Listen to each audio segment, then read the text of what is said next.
Hello world and welcome back to Money Makes Games. This is part 4 in our series on creating your very first game. The name of the game is Pongish, and today we're going to set some limits because, well, let's face it, everybody needs limits. Let's go. My name is Mani and I make games.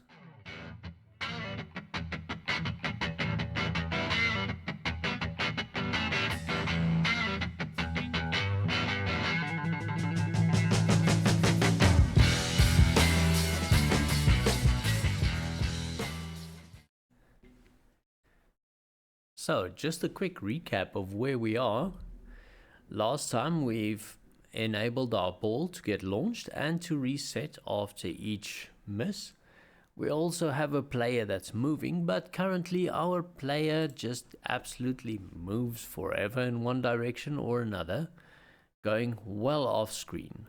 It's also quite fast, so it's a little difficult to control, as you can see right here. Well, let's fix this stuff. Firstly, I want to get a little technical here, because we want to know where the limits of our screen are, and we want to also know where the limits of our player are. Now, we could do something silly like this. Grab a game object and physically try to measure our player like this. So we take the Y, move down to the other Y, and we subtract it. I can see here that we have 4.85 and 2.95. Now we're not being very accurate, so it's quite possible that it's 2 units or 1.9 units.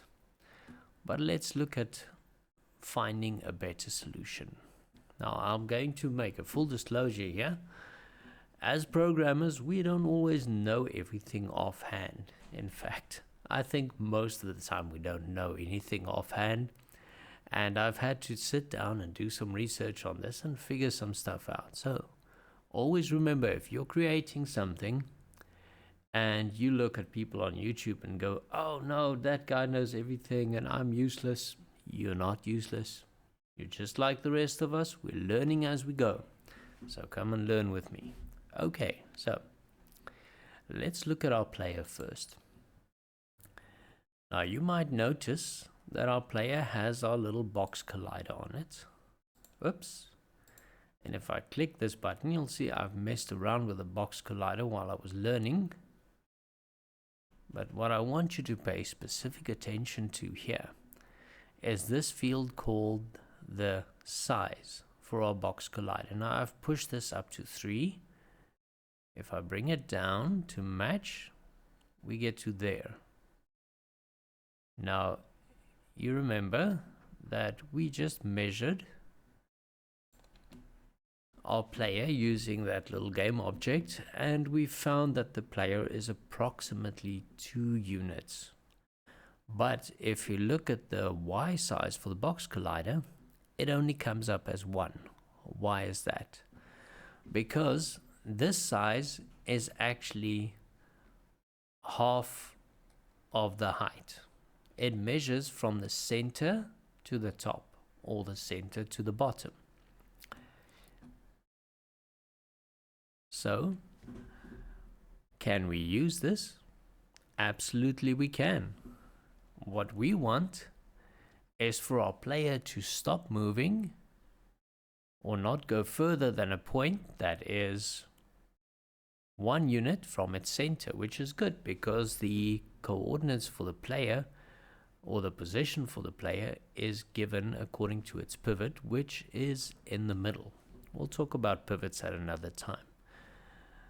And when we get to the bottom here, we want to stop in a position that's basically this far from the bottom of our screen. So now we know how far from the bottom and the top of our screen our player should stop, but how do we figure out where the bottom and top of our screen is? Well, the bottom and top of our screen relates to our camera, because that's our viewport. Now for this game, the camera is standing still, so that's actually easy. The camera is placed at 0, 0 on the X and Y, and it's pulled back a little on the Z axis to -10. Now Z is the axis running straight into the screen, and for our intents and purposes we don't need to worry about that when placing our player right now. Okay, so we know where the center point of our screen is. It's on 0, 0. Now, how do we figure out where the top of our screen is? Well, this camera is called an orthographic camera. In other words, that is staring straight down the barrel, straight down the Z-axis, and it doesn't change the perspective of our object. So something that's 20 units away from the camera still looks the same size as something that's 2 units away from the camera. That's basically a 2D camera, as far as I understand. Now this has a property called its orthographic size. And the orthographic size, according to the Unity documentation over here, the orthographic size property defines the viewing volume of an orthographic camera. In order to edit the size, hit the camera. Okay, we're not worried about that. The orthographic size is half the size of the vertical viewing volume. The horizontal size of the viewing volume depends on the aspect ratio. Okay, so what does that mean for us? That means that this 5 is half of this vertical size. In other words, this line up here, which is showing us the top of the camera's view, should be at position 5 because we're at 0, 0 here. If our camera was slightly higher, it would be this position +5, and the bottom would be this position -5. But since we've set our camera to 0, 0, it's a little simpler. We can just go 5 and -5. What we won't be using today is the width of our camera view, but just for the sake of interest, let's talk about it for a moment. So, the orthographic size is this times 2, right? Now, how wide would our complete screen be if it's 10 units high? Well, our aspect ratio is 16 by 9, which is our width over our height. So, we know the height, we divide 10 by 9, and then we multiply by 16 to get this width. Now, I'm a little lazy today to figure that out, but my best guess would be around 17 units wide. All right, now that we've talked about some of the technical stuff, let's move on to our code. Now, here is our current code. We want a position for our player to end up that we can clamp. And as you can see, while I was working this out, I already put in new Y, which I think might be unnecessary, but let's have a look. Now we also want the place where he's going to end up. Now I could do this down here, where I do the calculation for the new position, taking into account the limits, but because update runs as many times per second as your system can handle, if you create a new vector there and or any variable there and you declare it there, it's going to be there until update ends, and then it's going to be going to the trash, which means that something called the trash or the garbage collector will have to come fix that. Now, garbage collection is not something we'll talk about now, but just know that if you have a lot of garbage collection in your game or app, it's going to be slow and it's going to use a lot of memory. So how do we prevent this garbage? Well, we declare our variable up here. And then each time the variable just takes up one memory position. It doesn't get garbage collected because you just change what the variable points to or what its value is. Right, let's see how that works. So we're going to have a vector2 new position.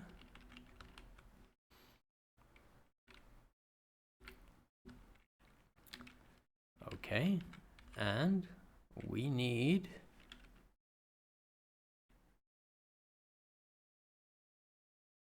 a float with our max y, our minimum y, and that's it. We won't need a max and minimum x because our player only moves up and down, not sideways. Okay, now let's work it out. Let's see.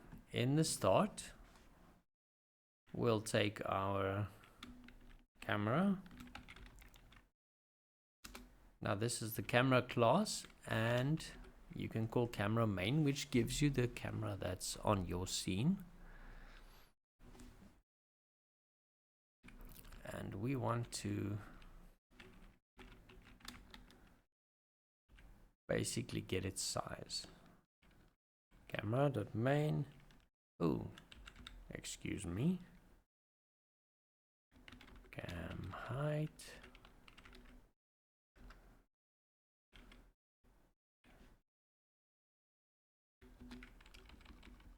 Camera.main.orthographic size.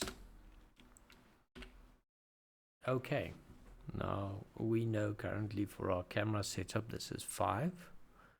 We're just going to grab it here instead of hard coding 5 because somewhere down the line you might want to change your scene, make the camera bigger, move the camera or something, and then you won't know that you did it, and you won't understand why your code suddenly doesn't stop your play in the right place. Right, then here we want to determine what our max y is, but we also want the size of our box collider's y. So let's get the box collider size, float. Let's call this y offset.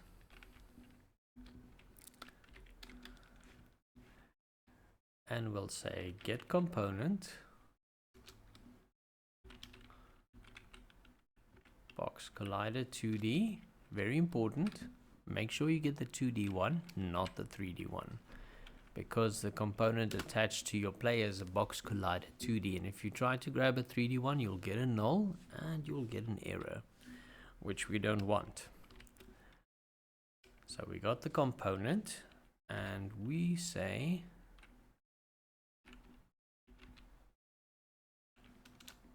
we want the y size for that box collider. Okay, so now we know how far from the center of the camera in the y direction we can move, and we also know how wide our player is, or should I rather say how high our player is. Now we can work this out. So max y, whoops,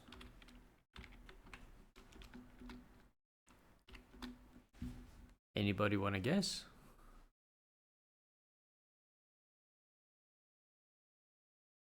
Okay, here we go. Firstly, we want the position at the top of our camera, so the y. Now, as I've said before, because it's at 0, we could just take that orthographic size, but let's be thorough in case the camera moves in future. So we'll say camera dot main dot transform dot position dot y plus cam height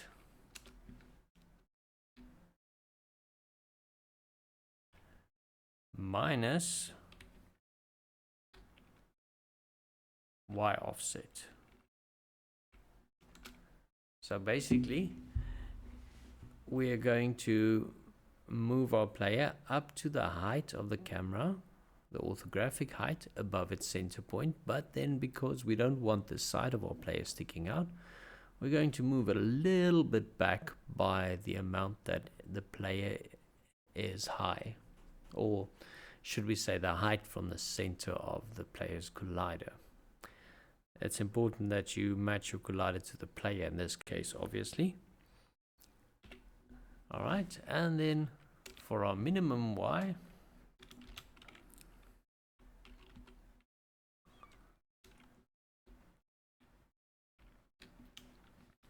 basically the same thing.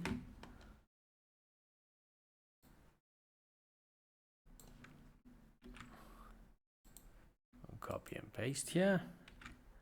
But obviously we're going to go from the camera's position down, so we minus, and here we add the offset because we don't want it to go out the bottom of our screen. Right now, so we've got a minimum and maximum position for our player, which is good. Now how do we keep him from going over that position?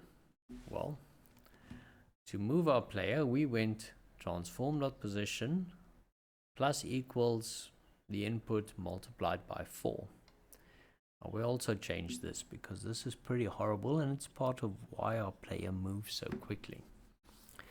Imagine that you have two computers. One is slow and one is fast. So one can manage 200 frames per second and one can only manage 2. So on the 2 frames per second, it's going to be pretty slow, and the player is going to be very sluggish because it only moves 4 units in each frame. So that's 8 units per second. While on the 200 frames per second computer, it's going to be so fast that you basically won't be able to control it. That's why Unity has something called time.delta time. Time.delta time is basically just the time that one frame takes. So if one frame takes 0.5 seconds, I think we've talked about this before, then you'll move 2 units per second. And if one frame takes 0.25, which is a quarter of a second, then you will still move the same amount because 4 times 0.25 is 1. Oh my goodness, I think I just messed up my math. The point I'm trying to make is that if you consider the frame rate or the time per frame, your movement speed will be consistent no matter how good or bad the frame rate is. Right. Now that I've thoroughly embarrassed myself, let's move on. Okay. Now we want to basically create a new position for our player to move to. So our X is going to be the same. So we'll say new position. And remember, we're just allocating to this new position. So even though we declare a new vector 3, it's going to be allocated to that position, and therefore there won't be any new memory used or garbage collection going on. So new position. Let's see. It's new. My goodness. New vector 2.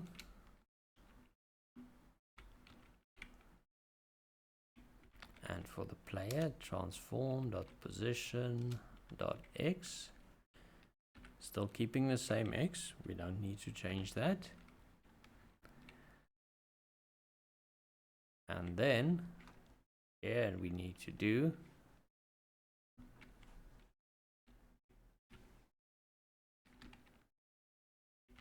transform dot position dot y plus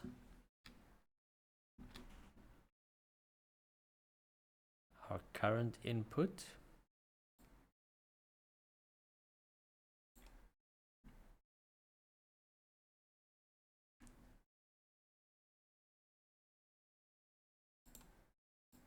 grab that here.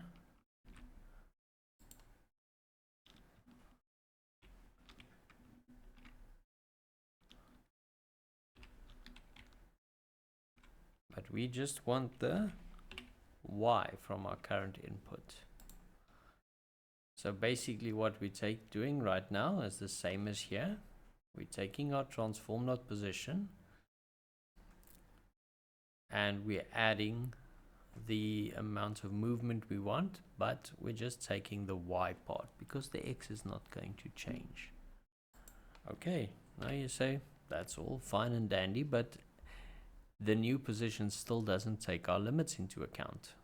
And you are absolutely correct. So what we have to do here is use a math library. So we'll go Mathf.Clamp.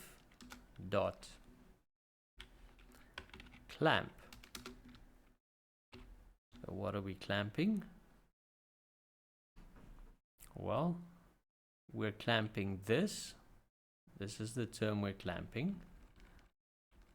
And we want it to be between,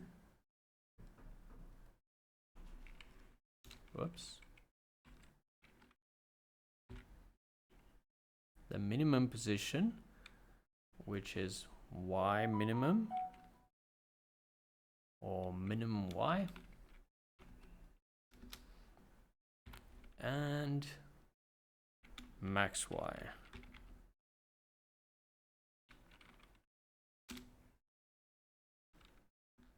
Okay, let's break up our line here to make it more readable.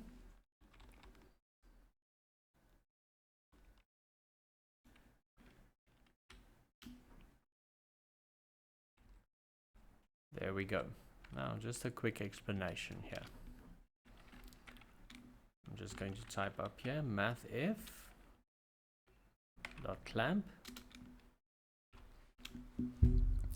As you can see, it says here float value, which is the value we want to clamp. That's the first part that we have there with this little formula.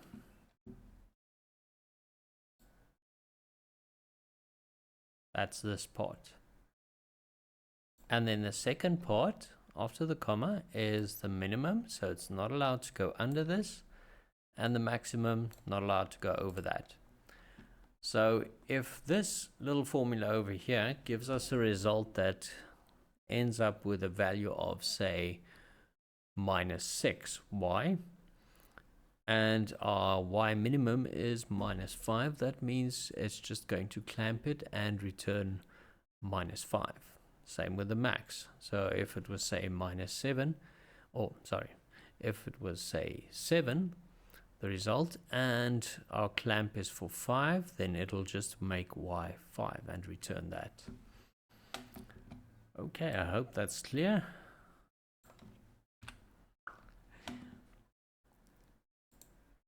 Now that we've got that, we are going to go and set our position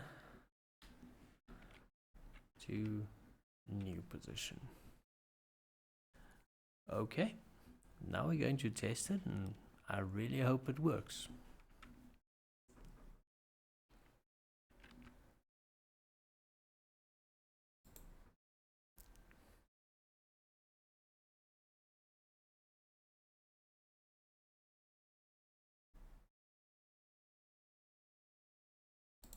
Okay, let's play.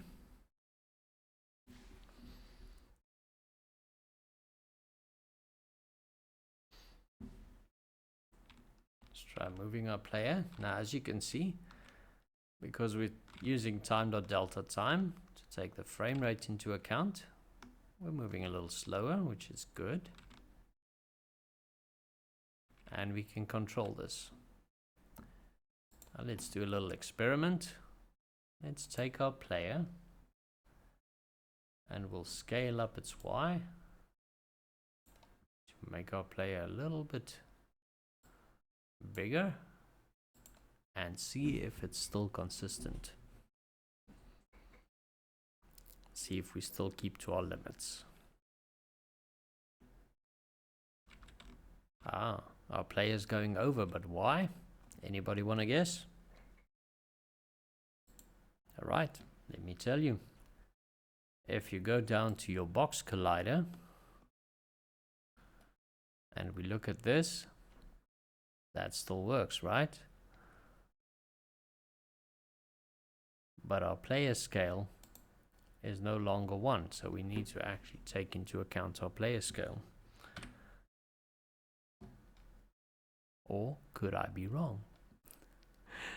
Let's have a look.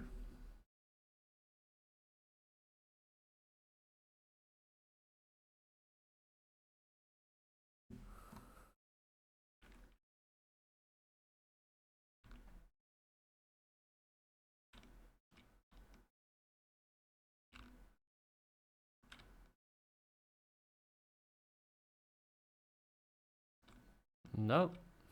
Okay, so what are we doing wrong?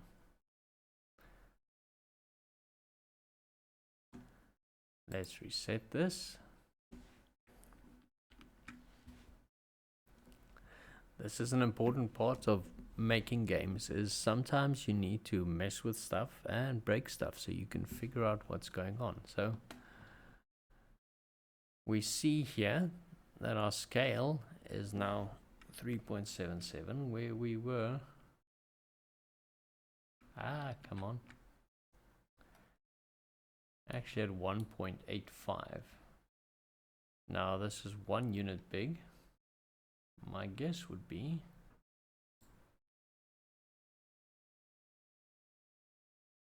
that I don't know.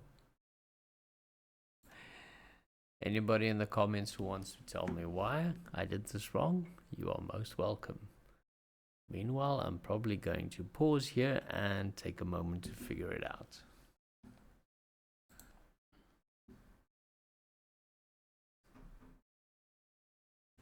All right, so I'm back, and through the magic of video, no time has passed while I've been out to get coffee and inspiration. Okay, so if you look at the documentation for your box collider 2D, the size property only says it gives us the width and the height of the rectangle of the box collider, and then it says that you have to remember that it's half the width, so you divide by 2 to get the total size of the rectangle. But unfortunately for us, that didn't work because why? I took a wild guess and thought maybe it has to do with this scale over here. Now, if you look at our player and we do the box collider thing, I'm going to bring this value down. Oh, let's just edit box collider so you can see it here. Now, if you bring this value down, the box gets smaller, right? But if I scale my player up, the box grows with it. But it maintains the same ratio between the part that's inside the box and outside.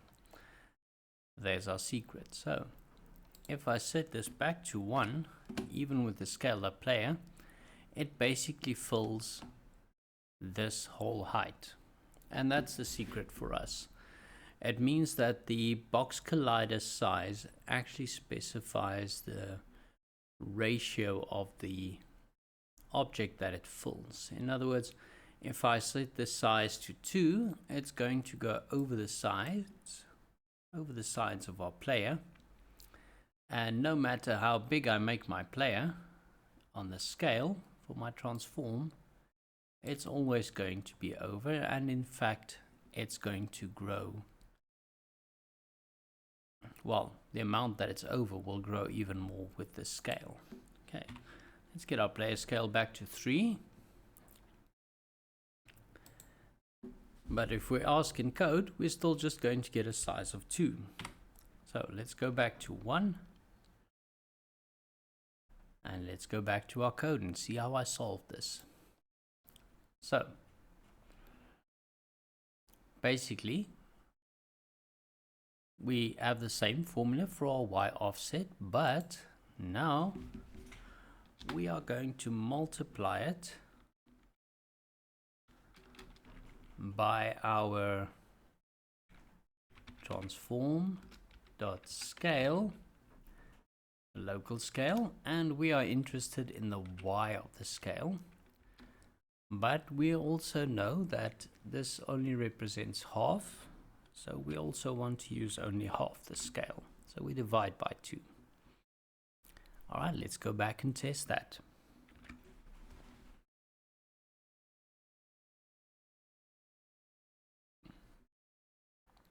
While we wait for it to compile, I want to reaffirm here that the reason I'm doing it this way and stuttering and making mistakes without editing and making something slick is so that you can see that it's not always as easy as it looks on YouTube. And when you struggle, remember that everybody struggles and you can do it.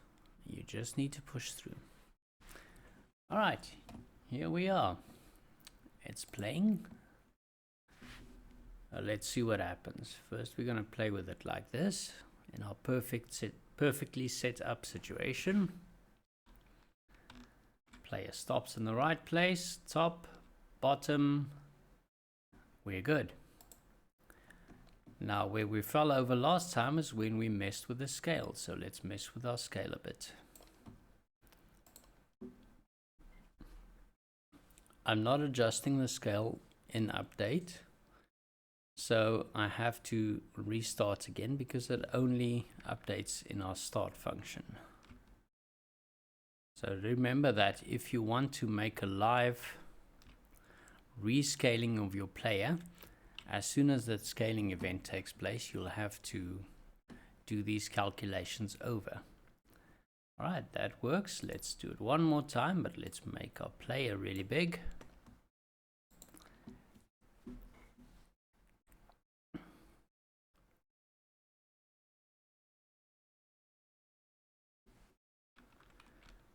Test that there, and that's it. This video's run for about 30 minutes, so I'm gonna leave it there. Just a little reminder, if you like what I do,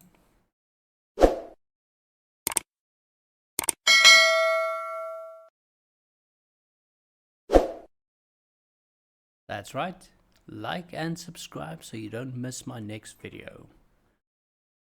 Next time, we'll be adding some score, and we'll, if we have time, add the extra player and make it AI enabled so that the player can play against you. Until then, my name is Mani, and I make games.